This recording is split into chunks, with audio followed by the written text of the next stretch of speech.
62 1F की चल गई तलवार। वजीर आजम के बाद वजीर खारजा भी ताहयात ना अहल करार।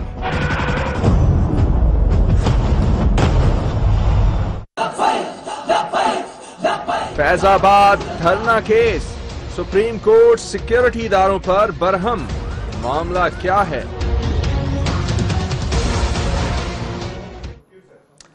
ख़वातीन और हज़रात, वेलकम टू प्रोग्राम खबर के पीछे। मैं मुस्तफ़ा नवाज खोखर आज इस्लामाबाद से, डॉक्टर मुसद्दिक साहब लाहौर से और नसरुल्लाह मलिक साहब भी लाहौर से हमें आज इस प्रोग्राम में ज्वाइन करेंगे। फवाद चौधरी साहब फ्लाइट में हैं, वरना उनसे भी गुफ्तगू होती। हम अपने इस प्रोग्राम में दो अहम मौजूआत को लेकर आज गुफ्तगू करेंगे। पहला मौजू होगा हमारा, यकीनन आप वाकिफ होंगे, ख्वाजा आसिफ, आपने सुन लिया होगा, ख्वाजा आसिफ साहब की नाअहली। डॉक्टर साहब से पूछेंगे उनके क्या तासुरात है, मुस्लिम लीग नून की क्या हिकमत अमली है, किस तरह देख रहे हैं उस फैसले को। नसरुल्लाह मलिक साहब से भी तज्जिया लेंगे और फिर हम अपने प्रोग्राम के दूसरे सेगमेंट में गुफ्तगू करेंगे जो फैजाबाद धरना हुआ और उसके बाद सुप्रीम कोर्ट ने उसका जो नोटिस ले रखा है उसके दौरान क्या गुफ्तगू हुई, वहां पर जजेस ने क्या रिमार्क्स दिए और अब मामला किस नहज पर है। इन दोनों मौजूआत पर हम गुफ्तगू करेंगे, लेकिन इस ब्रेक के बाद।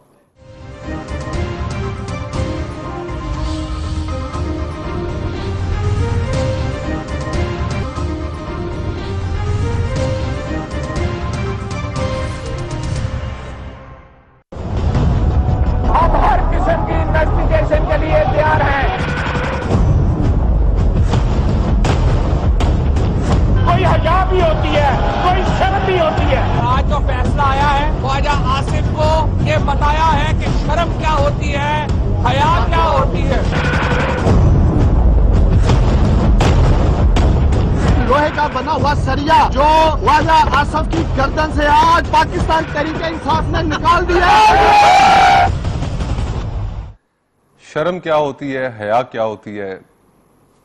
फवाद चौधरी साहब का कहना था कि डॉक्टर आसिफ, ख्वाजा आसिफ साहब को आज एक बहुत बड़ा जवाब मिला और उस फिक्रे का, मशहूर ज़माना फिक्रे का जो उन्हें कौमी असम्बली के फ्लोर पे कहा, उसका आज उन्हें जवाब मिल गया। लेकिन इससे पहले कि हम डॉक्टर साहब के पास चलें और नसरुल्लाह मलिक साहब से भी इसके ऊपर उनका रिएक्शन लें, हम पहले अपने कोर्ट रिपोर्टर हुसैन साहब के पास चलते हैं और उनसे पूछते हैं कि आज हमें मुकदमे की जरा तफसील बता दें और जो कोर्ट के अंदर प्रोसीडिंग्स हुई, वहां का माहौल, वो सारी चीजें हमें बता दें ताकि उसके बाद हम अपनी गुफ्तगू का आगाज करें। जी हुसैन साहब। जी बहुत शुक्रिया सर। मैं आपको बताता चलूं कि आज जस्टिस अतर मिनल्ला पर मुश्तमिल 3 रुकनी इस्लामाबाद के लार्जर बेंच ने जो है वो ये फैसला सुनाया, ख्वाजा आसिफ को जो नाअहल करार दिया गया है। ये तकरीबन 2:36 पर जो है वो तीनों जजेस कमरे अदालत में दाखिल हुए और उसके बाद जस्टिस अतर मिनल्ला ने जो है वो तमाम अफराद जो कि कोर्ट रूम में मौजूद थे उनको डेकोरम जो है वो बरकरार रखने की हिदायत की और साथ ही उन्होंने फैसला सुनाते हुए करार दिया कि ख्वाजा आसिफ जो है 2013 के आम इंतखाबात में अपनी बैरून मुल्क से हासिल होने वाली आमदनी और बैंक ऑफ अबूधाबी का अकाउंट जाहिर नहीं किया, लिहाजा अदालत उन्हें नाअहल करार देती है और आर्टिकल 62 1F के तहत उन्हें नाअहल करार दिया गया। जिसके बाद जो है वो ये मुख्तसर फैसला था। जिसके बाद जो है वो तमाम अफराद चूंकि बाहर चले गए, हमारे जो एंकर पर्सन भी हैं, तजिया निगार भी हैं, फवाद चौधरी साहब जो कि PTI के तर्जुमान भी हैं, वो भी वहां पर मौजूद थे और उस्मान डार साहब भी मौजूद थे। लेकिन जो अदालत ने 35 सफ़ात पर मुश्तमिल जो तहरीरी फैसला बाद में जारी किया वो काफी अहम था, जिसमें अगर आप मुझे इजाजत दें तो चंद नुकात उसके मैं आपको पढ़ के सुना सकता हूँ।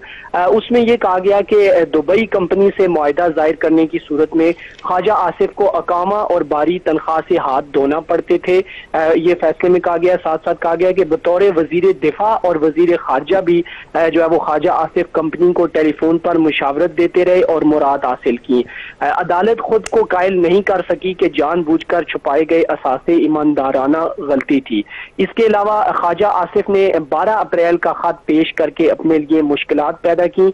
ये फैसले में ये नुकात शामिल है। इसके साथ साथ ये भी कहा गया है कि हाई कोर्ट के फैसले में ब्लैक लॉ डिक्शनरी का भी हवाला दिया गया और डिक्शनरी के मुताबिक ख्वाजा आसिफ ने सिर्फ कानूनी तकाजे पूरे करने के लिए मुआहदे किए और बदकिस्मती से ये मौकफ उस शख्स ने अपनाया जो मुतअद्दिद बार पार्लियामेंट का रुकन रह चुका है। साथ साथ ये भी फैसले में कहा गया है, जो आखिरी नुकात थे जिसमें अदालत ने अपनी ऑब्जर्वेशन दी है कि अफसोस से कहना पड़ता है कि पाकिस्तान दुनिया के उन चंद मुल्कों में से है जहां असेंबली और काबीना के मेंबरान के हवाले से कोई ज़ाब्ता अखलाक मौजूद नहीं है। अदालत ने अपने फैसले में लिखा है कि भारी दिल के साथ फैसला सुना रहे हैं। न सिर्फ एक मंजा हुआ सियासतदान नाअहल हुआ बल्कि हल्के के 3 लाख से जायद वोटर के ख्वाबों और उम्मीदों को ठेस पहुंची है। ये अहम नुकात है जो कि हुसैन साहब आपने अच्छी तफसील दी। अब जरा हम डॉक्टर साहब आपने सारी तफसील सुनी, क्या कहेंगे आप? देखिए, मैं आपको ये कहूंगा कि जो फैसला सुप्रीम कोर्ट ने सादिर कर दिया है, अब आने वाले तमाम फैसले जो हैं उसी के कॉन्टेक्स्ट में होंगे। उन्होंने जो मयार सेट कर दिया है कि अगर आपके पास इकामा हो और इकामा के ऊपर एक कॉन्ट्रैक्ट हो, और आपको मालूम है कि हमारे मुल्क में बेशुमार लोग आने जाने की सहूलत के लिए इकामे लेते रहे हैं और उनके पासपोर्ट्स पे इकामे हैं, और वो एक नहीं है, वो बेशुमार लोग हैं जिन्होंने कहीं नहीं, बेशुमार लोग तो डॉक्टर साहब हो सकते हैं, लेकिन मिस डिक्लेरेशन तो है। इसके अंदर जो बुनियादी नुकता है कि आपने अपने कागजात नामजदगी के अंदर ये चीजें जाहिर नहीं की। ना मियां नवाज शरीफ साहब ने जाहिर की थी और ना ख्वाजा आसिफ साहब ने जाहिर की। मियां नवाज शरीफ साहब के केस का, क्योंकि मैंने ये फैसला तो पढ़ा नहीं है, मियां नवाज शरीफ साहब के केस में तो इकामा अटैच था उनकी नॉमिनेशन के साथ, लेकिन वो जो तनख्वाह जो उन्होंने नहीं ली थी, अदालत ने ये अखज़ किया कि तनख्वाह अगर आपने ना भी ली हो, लेकिन अगर आपके इकामे पे लिखा हुआ है कि आप मुस्तहिक हैं किसी तनख्वाह के, तो इस बुनियाद पे आपको डिस्क्वालीफाई कर दिया जा सकता है। अब ये इतना स्ट्रिक्ट स्टैंडर्ड है कि इसके बाद इस स्टैंडर्ड पे कोई भी केस जो अदालत में जाएगा, किसी को किसी का इकामा कोई ऐसी चीज मिलेगी, तो ऑब्वियसली उस स्टैंडर्ड को मेंटेन करना पड़ेगा। हमारे ये नुक्ता नजर है कि वो स्टैंडर्ड इमरान खान साहब के लिए उतना स्ट्रिक्टली इन्फोर्स नहीं किया गया जितना ख्वाजा आसिफ साहब के लिए, जितना नवाज शरीफ साहब के लिए, या इवन जहांगीर तरीन साहब के लिए। कुछ लोगों का ये भी कहना है, ख्याल है कि कहीं ये मुकाफाते अमल तो नहीं। ख्वाजा आसिफ साहब पिटिशनर थे यूसुफ रजा गिलानी साहब के केस के अंदर, जिसमें उन्हें नाअहली का सामना करना पड़ा। देखिए, ये बात तो बड़ी मरतबा बड़ी साफ और शफाफ अल्फाज में अब हो चुकी है, और यानी कि आप किसी और को सुप्रीम कोर्ट से नाअहल कराने के लिए आप वहां पर चले जाएं तो ठीक, लेकिन अगर आप नाअहल हो जाएं उसी अदालती निजाम के तहत तो गलत। मेरा जाती ये ख्याल है कि जी अगर आप पिछले दिनों जो 3-4 नुकात पेश किए हैं मियां नवाज शरीफ साहब ने, वो देखें तो उन्होंने ये कहा है कि हमने ये गलत किया, हमें उस वक्त नहीं खड़ा होना चाहिए था इन चीजों के साथ।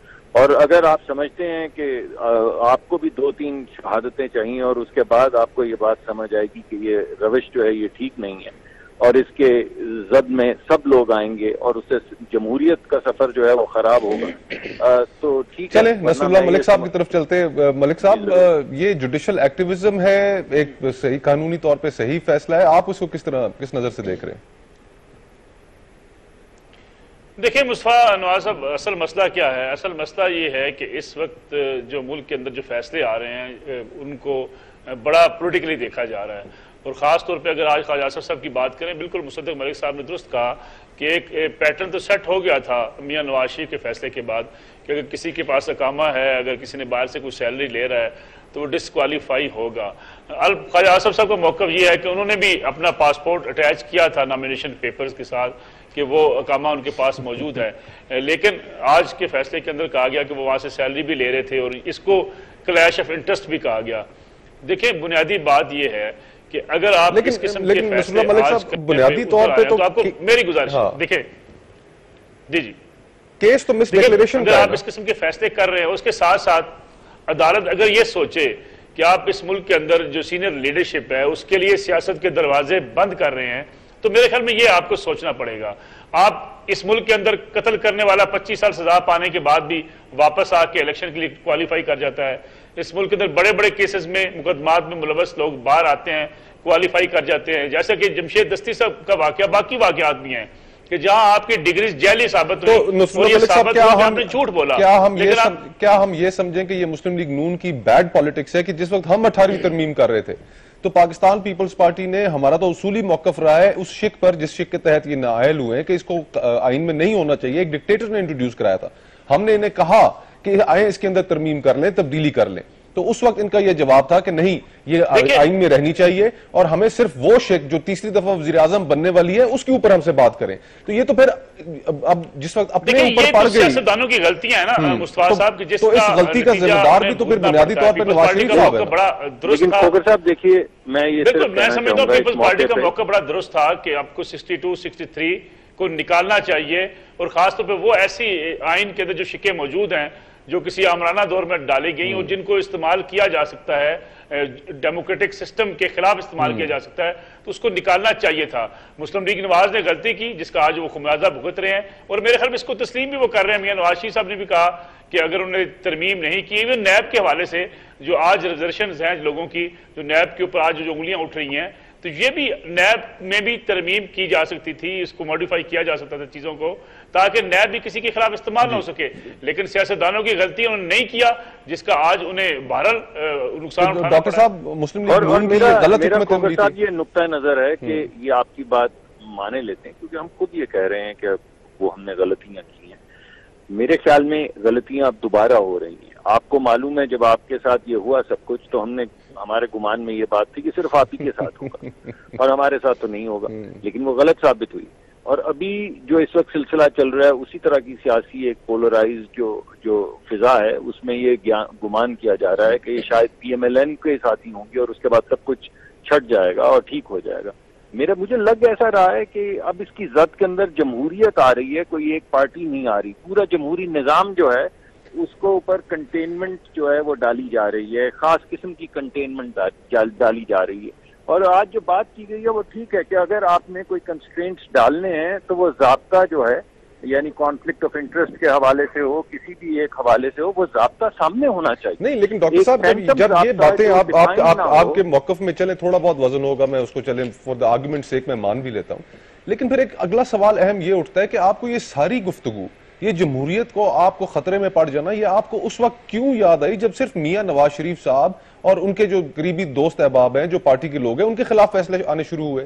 यानी इससे पहले क्यों नहीं आए? और ईमानदारी की बात यह है कि हमारे खिलाफ तो फैसले आ गए, अब हमें आप दिख रहे हैं। देखिए, हम हमारे साथ जो होना है वो तो हमने खुद फेस करना है। इमरान खान साहब के साथ जो होना है वो उन्होंने खुद फेस करना है। लेकिन आप अगर इस लार्जर डिबेट को देखें, जुडिशियल, मैं तो आपकी बात खोकर मान रहा हूँ ना, मैं आपको कह रहा हूँ कि ये आप ये कह रहे हैं कि आपको अब क्यों ख्याल आया, और मैं आपकी बात मान रहा हूँ, इससे पहले आना चाहिए था। अब मैं आपसे ये कह रहा हूँ कि आने वाले वक्त में अगर आप चाहते हैं कि और सियासत को थोड़ा धचका पहुंच जाए, मगर आपकी तसल्ली हो जाए कि अब इनके साथ भी वो सब कुछ हो चुका है, तो कोई ना कोई तो वक्त होगा, चाहे वो किसी और की हुकूमत हो या हमारी हो, जब हम बोलें कि गालिबन ये तरीका एक आर्ट ठीक नहीं है। नसरुल्लाह मलिक साहब से मैं थोड़ा सा लेना चाहिए, उनकी भी राय लेता हूँ इसी मामले से जुड़े हुए एक पहलू पर। मलिक साहब, ये आप इसके ऊपर अपना एनालिसिस दीजिएगा कि जब मियां नवाज शरीफ साहब के खिलाफ ये फैसला आया पनामा का, उस वक्त भी कवानीन को तब्दील करने की बात की और मुस्लिम लीग नून ने हमसे राब्ता भी किया और ये भी कहा कि आइए 62-63 को हम तब्दील करते हैं, लेकिन हमने ये कहा कि अभी वक्त नहीं है। आप फ्रेश मैंडेट भी तो सीख कर सकते थे। ये अगर फ्रेश मैंडेट सीख ना करें और अगर पार्लियामेंट वही कवानीन को तब्दील करना शुरू कर दे जिन कवानीन की बुनियाद पर निकाले जा रहे हैं लोग, तो फिर ये एक कॉन्ट्रडिक्शन नहीं होगी? क्या नई पार्लियामेंट को आके ये काम नहीं करना चाहिए और मियां साहब को ये बात मान नहीं लेनी चाहिए थी? देखिए, आपकी बात दुरुस्त है कि नई पार्लियामेंट में चीजों को छोड़ देना चाहिए, लेकिन जो बात है कि इस वक्त अगर आज मुस्लिम लीग नवाज निशाने पे है, तो मसला ये कि कल ये बाकी पॉलिटिकल फोर्सेस के लिए भी ये मुश्किलात पैदा हो सकती हैं। इसमें दूसरी कोई राय नहीं है कि माजी के अंदर मुस्लिम लीग नवाज ने गलतियां की, पाकिस्तान पीपल्स पार्टी ने गलतियां की, लेकिन अब उन गलतियों का इजाला होने का वक्त पाकिस्तान पीपल्स पार्टी की गलतियां बता दें। अभी इस मामले में तो हम सुरखरू हैं, 62-63 पे जो हमारा मौकफ है उस पर तो हम सुरखरू हुए।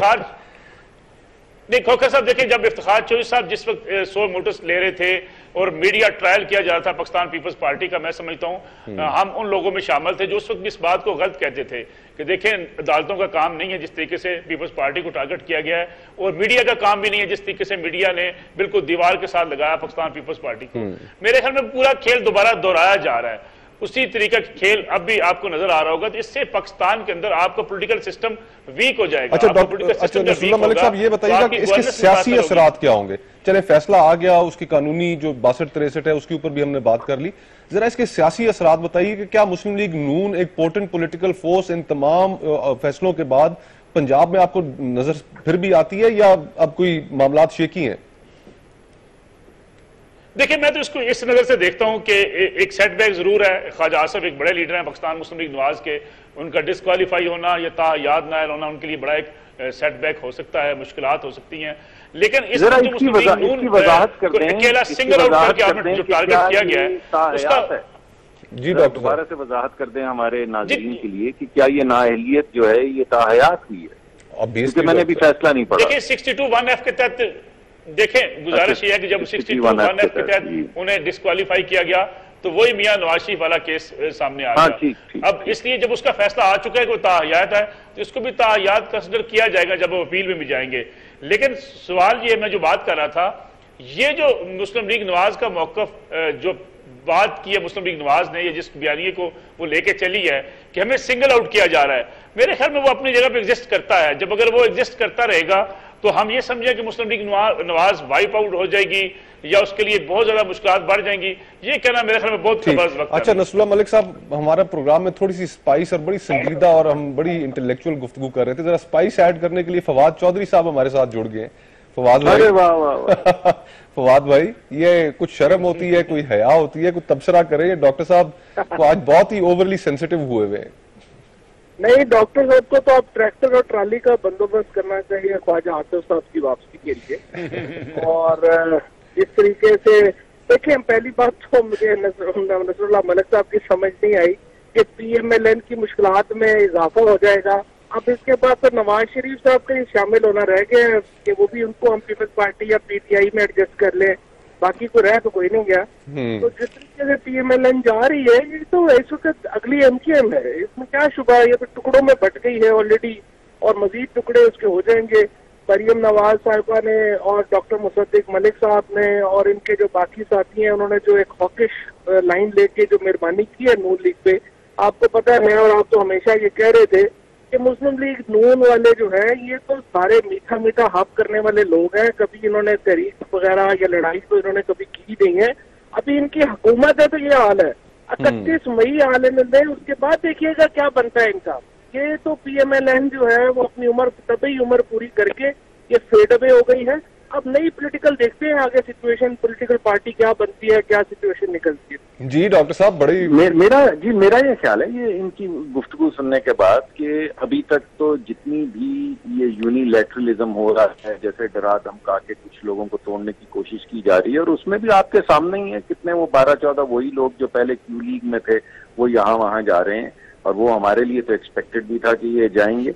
तो इनको कोई ऐसी कामयाबी नहीं हुई। हो ये रहा है कि जैसे जैसे ये पॉलिटिकल वेंडेटा सामने आ रहा है कि सिर्फ एक पार्टी के लोगों को हटाया जा रहा है, कभी धमकाया जा रहा है, कभी अदालती फैसले आ रहे हैं, तो जो इलेक्टोरेट यानी अवाम जो फैसला कर रही है, वो जिस तरह हमारे हुजूम दर हुजूम जोक दर जोक लोग आ रहे हैं, उससे हमें तो ये लगता है कि जितना ये हमें दबाएंगे उतना ही हम। अभी मैं कुछ देर पहले एक डिनर पे मौजूद था, वहां पे कुछ सीनियर वकला और साबिक जज साहिबान भी मौजूद थे, तो एक चीज उन्होंने और डिस्कस की इस गुफ्तगू के तनाजुर में कि शेख रशीद साहब का केस अभी सुप्रीम कोर्ट के सामने पेंडिंग है, तो उसके अंदर कहीं कोई ऐसा फैसला ना आ जाए जिसके बाद आपके पास ये आर्ग्यूमेंट खत्म हो जाए कि ये सिर्फ हमारे खिलाफ फैसले आ रहे हैं। फवाद भाई, आपने कोई उस केस की कोई बाज़गुश सुनी, कोई आपके इल्म में है? नहीं, वो केस तो उसमें भी फैसला महफूज हो चुका हुआ है, और इधर जो है वो जहांगीर तरीन साहब का एक बहुत बड़ा फैसला आएगा। और फ्रेंकली तरीन साहब के केस में सिवाय इसके के टेक्निकल उसमें इश्यूज इन्वॉल्व हो गए थे, उसके अलावा उनकी जो है वो डिस्क्वालिफिकेशन किसी तौर पर भी इक्विवेलेंट नहीं थी नवाज शरीफ साहब के या। और ख्वाजा आसिफ का केस तो देखिए 2+2 है। मुझे डॉक्टर साहब कोई दुनिया में और मिसाल बता दें जहाँ पे फॉरेन मिनिस्टर जो है वो एक दूसरे मुल्क की कंपनी में 16 लाख रुपया महीना ले रहा हो और डिस्क्लोज किए बगैर जो फॉरेन मिनिस्टर हो। क्या आप तस्वुर कर सकते हैं? केस तो मिसडिक्लेरेशन का है। हाँ, ठीक बात है। हाँ, आप मुझे बताएं, इंडिया का फॉरेन मिनिस्टर जो है वो कतर में मुलाजमत कर रहा हो, क्या रिएक्शन आएगा? आप मुझे बताएं कि ये जो अपना अमेरिका का वज़ीर ख़ारजा पता चले मैक्सिको की एक कंपनी से 16 लाख रुपया महीना ले रहा है, अमरीकी क्या कहेंगे उसको? ये तो बिल्कुल ही एक मतलब इनसेन हरकतें कर रहे हैं ना, जो ये कह रहे हैं एक ही पार्टी के पीछे पड़े हुए हैं। इनका पैटर्न है, कर क्या रहे हैं? अच्छा, नसरुल्लाह मलिक साहब से मैं आपके साथ मलिक साहब एक चीज शेयर करना चाहूंगा फवाद भाई के साथ। अगर मैंने वैसे खोकर साहब, आप कंपनी अच्छी रख रहे हैं जजों की, ये डिनर साहब जजेस थे और वकीलात है जी, मैं खुद वकील हूं। अच्छा, साहब का मैं सुन नहीं पाया सही तरह, मैं तो मुबारकबाद आपको देने लगा। अच्छा नसरुल्लाह मलिक साहब, ये बताइएगा कि देखिए अब फवाद साहब का आर्गुमेंट ये है कि इस वक्त मुस्लिम लीग नून पॉपुलैरिटी खो रही है, उनके खिलाफ और फैसले आना और लोगों ने दौड़ लगा देनी है। डॉक्टर साहब बेचारे अब फैसले उनके खिलाफ आ रहे हैं, हम उनसे क्या पूछे? वो तो रिसीविंग एंड पे। लेकिन मेरा ऑल्दो कि मैं पीपल्स पार्टी से ताल्लुक रखता हूँ, मेरा कोई बाय पार्टिजन इसके अंदर मेरा व्यू जो है वो बायस्ड ही होगा, लेकिन अंग्रेजी के एक अखबार ने इधर खबर की और फवाद साहब भी उससे आगाह हैं कि जब इमरान खान साहब रावलपिंडी में आज से 2 हफ्ते पहले गए, तकरीबन 3 हफ्ते पहले, तो वहां पे कोई इतने खास क्राउड वहां पर इकट्ठा नहीं कर सके। लेकिन अगर मरियम साहबा का देखिए तो मरियम साहबा जब पिंडी गई, सोशल मीडिया कन्वेंशन उन्होंने किया तो क्राउड बहुत बड़ा था। तो मेरी नजर में तो एक विक्टिमहुड का नैरेटिव जो है वो भी शायद सेल हो सकता है। देखिए, पहली बात तो यह है कि अभी फवाद साहब जो बात कर रहे थे जहांगीर खान तरीन साहब वाली, मेरे ख्याल में उस फैसले पे भी फवाद चौधरी साहब ने खुद तस्लीम किया था। इनका ट्वीट आपको याद होगा, इन्होंने कहा था कि बैलेंस करने के लिए ये फैसला आया, गोया कि इन्होंने भी जहांगीर खान तरीन साहब के फैसले को नहीं माना था। अच्छा, इसके साथ साथ जो हम बात कर रहे हैं कि क्या पॉलिटिकल सपोर्ट जो है वो बिल्कुल ऐसे यकतरफा हो चुकी है, ऐसा हरगिज नहीं है। मेरे ख्याल में अच्छा इलेक्शन में मुकाबला होगा। हाँ, पंजाब के अंदर पाकिस्तान मुस्लिम लीग नवाज और पीटीआई मध्य मुकाबल हैं, जरा इनका क्लोज मुकाबला हो सकता है बाज़ सीटों पे, लेकिन अभी तक कोई ऐसी सूरत हाल नहीं बनी। हो सकता है अगले चंद दिनों में ऐसी बन जाए कि बिल्कुल साहब अगर इजाजत दें तो मलिक साहब से एक सवाल पूछना चाहता हूँ। मलिक साहब, ये उड़ती उड़ती सुनी है ये जो इमरान खान साहब पिंडी की तरह लाहौर भी छोड़कर फौरी तौर पे गए हैं कि विकेट शिकेट तो खैर क्या गिरनी थी, आगे लोग कोई नहीं थे। इसको हकीकत है कि वो जो कैंपेन करने गए थे लाहौर में आगे से बिल्कुल 29 अप्रैल को मीनारे पाकिस्तान आ जाएगा। अच्छा, बाद में ये भी बताया कि ये भी हमने सुना था कि चौधरी सरवर साहब को कोई गाड़ी से उतार दिया, उन्होंने कोई नाराजगी का इजहार किया, बड़ा सोशल मीडिया पे चर्चा रहा इस बात की, इसका पस मंजर क्या है?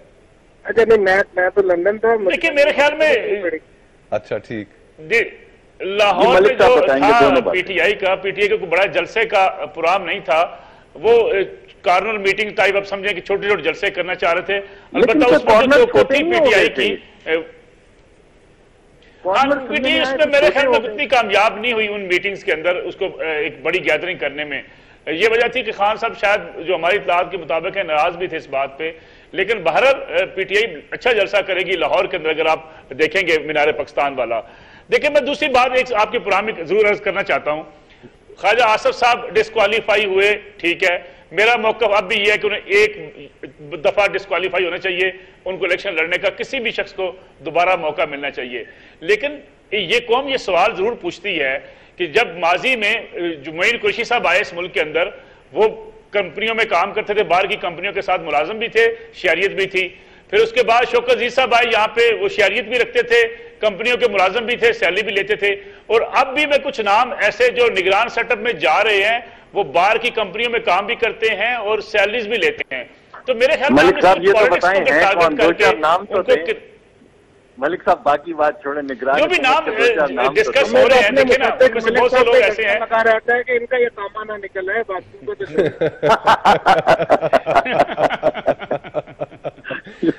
बहरहाल ख़वातीनो हज़रात, इसी लाइटेस्ट नोट पे हम अब आपसे इजाजत लेते हैं और कुछ ही देर में हाजिर होते हैं अपने अगले सेगमेंट में अपनी अगली खबर के साथ।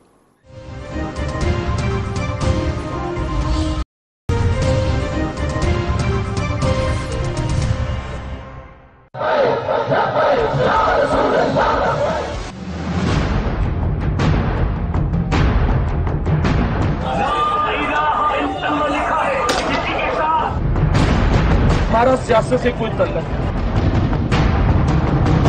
बेशक हमारी शहादत हो जाए, हमने पीछे नहीं हटना।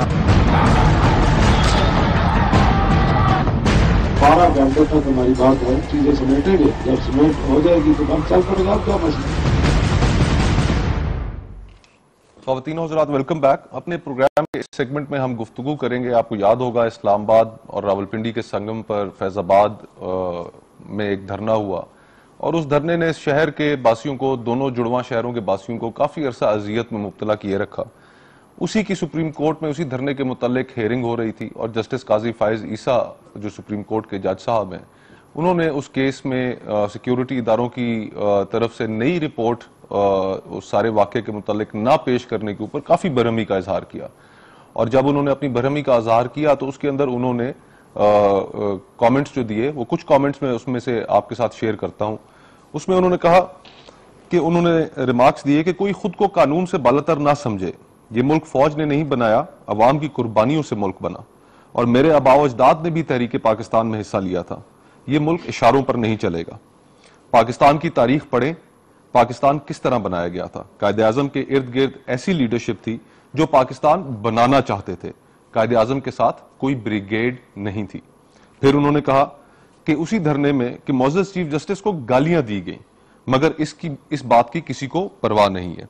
और फिर उन्होंने ये भी कहा कि इश्क वालों ने गलीज जुबान इस्तेमाल की और ये लोग इस्लाम के दुश्मन हैं, क्योंकि ये लोग इस्लाम की ऐसी तस्वीर पेश करते हैं कि लोग इस्लाम से नफरत करें। तो इस वाक़े के ऊपर फिर इस्लामाबाद हाई कोर्ट के अंदर भी एक केस चल रहा था। वहां पर जस्टिस शौकत अजीज सिद्दीकी साहब जो हैं, उन्होंने भी इसकी हेयरिंग के दौरान रिमार्क्स दिए, सिक्योरिटी इदारों को आड़े हाथों लिया। और ये अब मामला, हम सबसे पहले तो चलते हैं, हमारे जो कोर्ट रिपोर्टर हैं जाजेब हसन साहब, वो हमारे साथ मौजूद हैं। तो पहले उनसे पूछते हैं कि अब क्या ये केस की नौयत क्या है, क्या नई रिपोर्ट पेश की जाए। जाजेब बताइएगा, क्या नई रिपोर्ट पेश की जाएगी या मामला अब खत्म हो चुका? देखें, 10 दिनों का टाइम दिया गया है सुप्रीम कोर्ट की जानिब से हुकूमत को, और ये कहा गया है कि जो नई रिपोर्ट पेश की जाए। 18 फरवरी की जब तारीख थी इस केस की, तो उस वक्त सुप्रीम कोर्ट ऑफ पाकिस्तान ने ये कहा था कि जो सिक्योरिटी इदारे हैं वो उस हवाले से जो रिपोर्ट हैं धरने के हवाले से वो रिपोर्ट सुप्रीम कोर्ट में दाखिल करवाएं। 2 से 3 सवाल सुप्रीम कोर्ट ने फ्रेम किए थे। पहला सवाल ये था कि जिन लोगों ने धरना दिया हुआ है फैजाबाद में, इन लोगों का जरिया माश क्या है, और ये यहाँ पर इतने अर्सा बैठे रहे तो इनको जो है वो कौन माली तौर पर सपोर्ट करता रहा। रिपोर्ट दाखिल करवाई गई, उसके ऊपर सुप्रीम कोर्ट ने अदम एतमाद का इजहार किया और ये कहा कि रिपोर्ट दोबारा दी जाए। लेकिन दोबारा रिपोर्ट नहीं दी गई तो उसके ऊपर जस्टिस काजी फैसल ईसा साहब ने काफी सख्त रिमार्क किए। उन्होंने ये कहा कि हो सकता है कि ये जो लोग फैजाबाद धरने में बैठे थे ये मुल्क दुश्मन हो, जजिस को टारगेट किया गया इसमें। फिर जस्टिस काजी फैसल ईसा साहब ने ये भी कहा कि गाड़ियां जलाई गई और बच्चों को स्कूल जाने से रोका गया। तो ये तमाम तर इस सूरत हाल में पूरी तस्वीर जो है वो वाज़ेह होनी चाहिए। ताहम सिक्योरिटी इदारों की जानिब से कोई हमें जो है इस हवाले से मुकम्मल रिपोर्ट नहीं दी जा रही।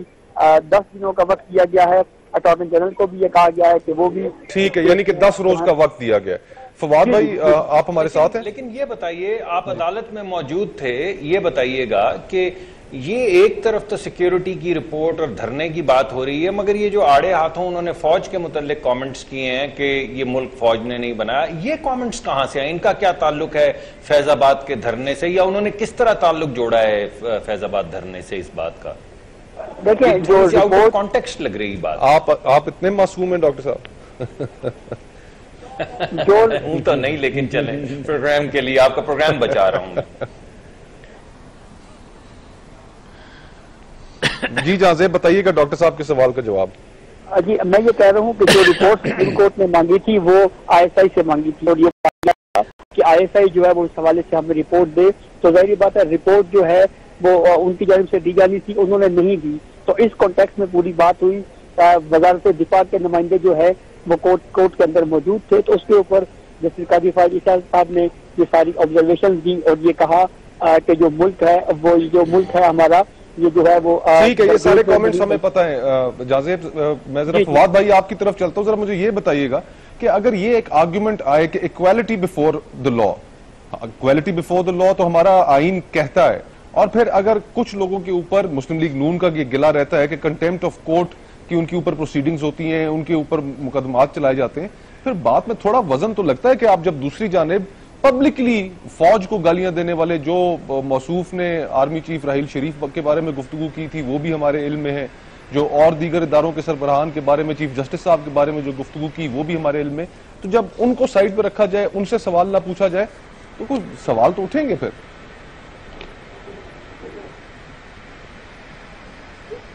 गालिबन फवाद साहब के साथ हमारा कनेक्शन ठीक नहीं है। नसरुल्लाह मलिक साहब, आप बताइए। देखिए, मैं समझता हूं कि मुस्तफा साहब, ये धरना हो, माजी के धरने हो, एक चीज इन धरनों के नतीजे में कमजोर हुई है, वो आपकी रियासत कमजोर हुई है। और इसका मेरे ख्याल में हमें शायद किसी को भी एहसास नहीं है कि अगर इस किस्म के धरने होंगे और इस किस्म की आवाजें उठेंगी कि इनकी पुष्टपनाही कौन करता है, इनके पीछे कौन है, और ये कोई ढकी छुपी बात नहीं है, ये इस मुल्क में होता आया है और आज भी शायद कहीं ना कहीं हो रहा है कि ये अपने साथी हैं, ये अपने भाई हैं, ये अपने बच्चे हैं, और ये जो हमारी पॉलिसी रही है इसका नतीजा हमने माजी में भी भुगता है, लेकिन और जिसकी वजह से आज मलिक साहब मुश्किलात का शिकार है। मैं आपसे अर्ज करूं, जी आप मुकम्मल कीजिए। जी, मैं समझता हूं कि अगर हमें एक रियासत की रेट को कायम करना है तो आपको इस जो है इफ एंड बट से निकलना पड़ेगा। कोई शख्स भी उठ के अगर आपकी रियासत को चैलेंज करता है, वो कोई पॉलिटिकल फोर्स हो, वो कोई मजहबी फोर्स हो, तो आपको उसके खिलाफ ठीक है। लेकिन मलिक साहब यहाँ पर मैं आपकी तवज्जो पीछे खड़ा होगा तो उसको भी आपको बेनकाब करना पड़ेगा। इन्हीं जस्टिस काजी फायज ईसा साहब की एक और रिपोर्ट की तरफ भी आपकी तवज्जो दिलाना चाहूंगा कि जिसमें वो एक कमीशन के सरबराह थे जब क्वेटा के अंदर एक दहशतगर्दी का वाकया हुआ जिसके नतीजे में दर्जनों वकला शहीद हुए, 2 धमाके हुए, और फिर उसके नतीजे में एक कमीशन मुकर्रर किया गया, उसके वो सरबराह थे। उन्होंने एक रिपोर्ट बनाई और उसके अंदर जब हुकूमत को उन्होंने मरूद इल्जाम ठहराया कि नेशनल एक्शन प्लान पे जिम्मेदारी भी तो इन्हीं की थी, और फिर इस सारे मामले में हम पंजाब हुकूमत को किस तरह एक्सक्लूड कर सकते हैं कि जो लाहौर से निकले फैजाबाद तक पहुंचे और वहां पर आकर उन्होंने फेडरल गवर्नमेंट के लिए तमाम मसाइल खड़े कर दिए, तो उसमें मुस्लिम लीग नून तो खुद बराबर की जिम्मेदार है। देखिए, बहुत सारी चीजें बड़ी कम्प्लेक्स हैं इस वक्त। आप अगर देखें, पंजाब हुकूमत हो, अगर पंजाब हुकूमत के अंदर लाहौर के अंदर बैठ के भी वो चैलेंज करते हैं रियासती रेट को, तो मैं समझता हूं वहां भी हुकूमत की बड़ी कमजोरी है। और हुकूमत की कमजोरी चैलेंज नहीं मलिक साहब, लाहौर से वो निकले और इस्लामाबाद तक पहुंचे, रास्ते में किसी जगह उनको रोका नहीं गया, रुकावटें नहीं खड़ी की गई, गिरफ्तार नहीं किया गया, एक मसला बनने दिया गया, पंजाब हुकूमत शामिल थी उसमें। देखिए, बहुत से लोग मुस्तफा नवाज साहब इस मुल्क में गिरफ्तार इसलिए नहीं होते कि जमहूरी हुकूमतें उनको गिरफ्तार करने की हिम्मत नहीं रखती। और माजी में आपने सारा देखा हुआ है, इस्लामाबाद के अंदर, इस्लामाबाद जैसे शहर के अंदर एक वाकया पूरे इस्लामाबाद की शहरियों ने देखा है कि किस तरीके से कोई शख्स उठता है, वो रियासत के सारे फैसलों को चैलेंज कर देता है, लेकिन उसको गिरफ्तार नहीं किया जाता। तो मैं समझता हूं इस पे आपके तमाम इदारों को किसी एक पॉइंट पे आके कम से कम ये तय करना पड़ेगा कि रियासत की जो रेट है वो सबसे इंपॉर्टेंट है। हुकूमत किसी की भी हो, आज मुस्लिम लीग नवाज किया है, कल किसी की और की डॉक्टर साहब से पूछते लेकिन अगर रियासती रेट कमजोर कर देंगे तो फिर मुल्क के लिए मसाइल बढ़ते चले जाएंगे। डॉक्टर साहब, हुकूमत की और रियासत की एक पुराना जो सवाल था आपने, एक सेकंड मैं अभी सवाल कर लूं फिर इकट्ठा जवाब दे दीजिएगा कि रियासत की और हुकूमत की रेट कायम रखना ये तो हुकूमत की जिम्मेदारी है।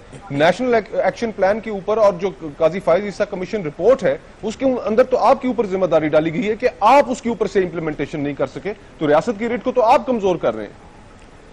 देखिए, मेरे ख्याल में आप इसमें ये जो आप गुफ्तगू कर रहे हैं, ये जो बार बार धरने हो रहे हैं, इसमें कोई शक नहीं है कि रियासत की रेट इनसे कमजोर हो रही है, और इस हद तक के इस वक्त हम हुकूमत में हैं, इसके अंदर हम कसूरवार हैं, बिल्कुल हैं कसूरवार। लेकिन होता ऐसे है कि हमारे मुल्क के अंदर कुछ लोग जो हैं they are more sacred than the others. कुछ लोगों को रोका जा सकता है, कुछ लोगों को नहीं रोका जा सकता है, और इस वजह से आप पीपल्स पार्टी के दौर में बड़ी अच्छी तरह जानते हैं, आपके अदवार में भी धरने हुए हैं, आपके अदवार में भी रिट जो है इसी तरह चैलेंज की गई, हमारे दौर में ज्यादा की गई है मगर आपके दौर में भी की गई है, और आप भी उन लोगों को ना उठा सके, ना उन पर मुकदमात दर्ज कर सके, वगैरह वगैरह वगैरह। तो हम सबको ये बात मालूम है कि ये जो जत्थों वाली सियासत है जो 1980 से चलती आ रही है, जिनको समझते हैं वो लोग कि इनको ये प्रिविलेज है, वो प्रिविलेज आहिस्ता आहिस्ता अब हमें रियासत को सबको मिलकर खत्म करना होगा। जो आपने पिछली बात की थी कि ये मुमासलत नहीं नजर आती कि एक तरफ गाली गलोच हो रही तो कुछ नहीं होता, दूसरी तरफ गाली गलोच हो रही है, या गाली गलोच ना भी हो, सख्त कलामी हो तो लगता है ऐसे कि सारी जिंदगी के लिए वो डिस्क्वालीफाई शायद हो जाए।